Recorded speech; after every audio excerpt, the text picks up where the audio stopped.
ക്രിസ്മസിനെ പറ്റി പറയുമ്പോൾ എൻ്റെ മനസ്സിൽ ഓർമ്മ ഒരു കൊച്ചു മിന്നാമിനിങ്ങിൻ്റെയും ഒരുപാട് ചിത്രശലഭങ്ങളുടെയും കഥയാണ്.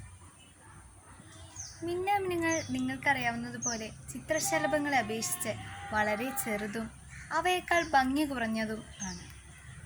ഒരിക്കൽ ചിത്രശലഭങ്ങളും മിന്നാമിനുങ്ങളും തമ്മിൽ ഇടിയായി. കാരണം എന്താണെന്നോ? മിന്നാമിനുങ്ങൾ വളരെ ചെറുതും അവയേക്കാൾ ചിത്രശലഭങ്ങളെക്കാൾ വളരെ ഭംഗി കുറഞ്ഞവയുമാണ്. അതിനാൽ ഇവയെ പരിഗണിക്കാൻ ചിത്രശലഭങ്ങൾക്ക് ഒരിക്കലും തന്നെ സാധിക്കില്ലായിരുന്നു. അങ്ങനെയിരിക്കെ ഒരു മകരരാത്രിയിൽ ഒരു കൊച്ചു കുഞ്ഞാടിൻ്റെ കരച്ചിൽ കേട്ടാണ് മിന്നാമിനുങ്ങൾ ഓടിയെത്തിയത്.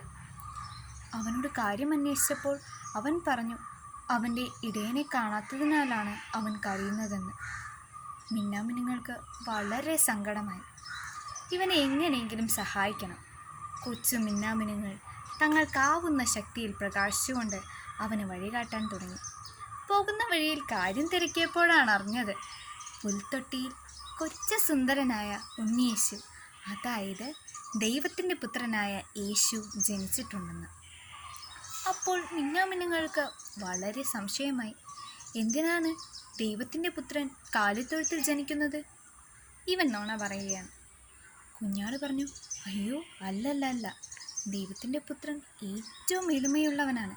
അതിനാലാണ് ഏറ്റവും എളിയ കാലിത്തൊഴുത്ത് തിരഞ്ഞെടുത്തത്. പിന്നെ നമ്മുടെ കുഞ്ഞാട് കുറച്ച് കുറുമ്പനായതുകൊണ്ട് പറഞ്ഞു, അല്ലെങ്കിലും ഈ കാലിത്തൊഴുത്തിന് എന്താ ഒരു കുഴപ്പം? പക്ഷേ മിന്നാമിനുങ്ങൾ പറഞ്ഞു, എപ്പോഴും ഞങ്ങൾ ശലഭങ്ങൾ കളിയാക്കുകയാണ്. ഞങ്ങൾ തീരെ ചെറുതാണ്, ഞങ്ങളെക്കൊണ്ട് ഒരു ഉപകാരവുമില്ല എന്ന്.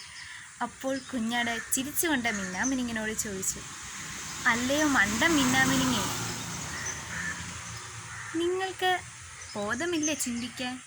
ചിത്രശലഭങ്ങൾ നിങ്ങളെക്കാൾ വളരെ വലിയവരാണ്, കാണാൻ നല്ല ഭംഗിയുമുണ്ട്. എന്നാൽ ദൈവപുത്രനെ കാണാനുള്ള ഭാഗ്യം നിങ്ങൾക്കല്ലേ ഉള്ളത്, അവർക്കില്ലല്ലോ. അതുപോലെ തന്നെയാണ് നിങ്ങളോടും എനിക്ക് പറയാനുള്ളത്. ഒരിക്കലും മറ്റുള്ളവരെ താഴ്ത്തിക്കെട്ടാതിരിക്കുക. ഒരിക്കലും നമ്മുടെ സൗന്ദര്യത്തിൽ അല്ലെങ്കിൽ നമ്മളുടെ പണത്തിൽ അഹങ്കരിച്ചുകൊണ്ട് മറ്റുള്ളവർ താഴ്ത്തിക്കെട്ടാതിരിക്കുക. യേശു ഏറ്റവും ഉന്നതനായിരുന്നിട്ടും ഏറ്റവും എളിയ സ്ഥലമായ കാലിത്തൊഴുത്താണ് തിരഞ്ഞെടുത്തത്. അതുപോലെ തന്നെ ഏറ്റവും എളിയവരായ രാജാക്കന്മാരെക്കാൾ വളരെ വളരെ താഴ്ന്നവരായ ആട്ടിടയന്മാരാണ് ആദ്യം യേശു ജനിക്കുന്ന വിവരം അറിഞ്ഞത്.